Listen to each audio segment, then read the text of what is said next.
My name is Frederick, and I would like to talk about a topic that is very near and dear to me. This topic is poetry.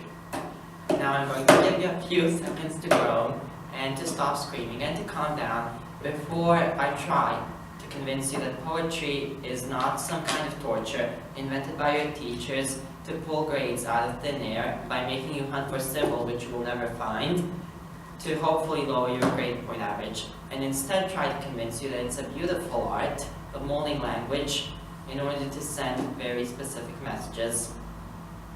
Language is one of the most important things we have that distinguish us as humans. We usually take it for granted that we can mold our thoughts through words, through strange sounds that we can make with our mouth. We usually are not aware of how important this is in aligning our thoughts and making us do the things we do and making the world that we live in. Aligning our thoughts may be easy at times, but aligning our emotions is always harder.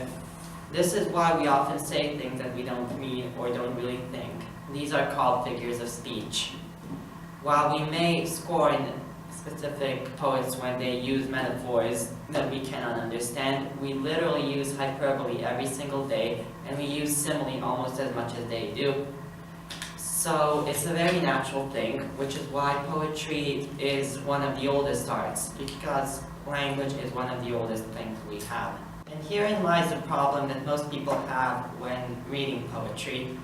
They often find themselves lost in trying to find some deeper meaning, or they often cannot find something because the figures of speech are either too vague or they themselves are not used to the kind of language. As such, they get bored and give up fairly easily.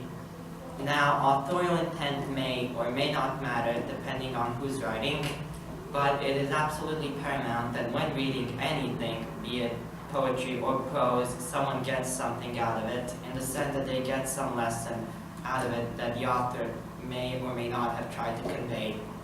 As such, you may choose to close this video and give up on the entire pursuit, or you can choose to continue and listen to me talk about this topic.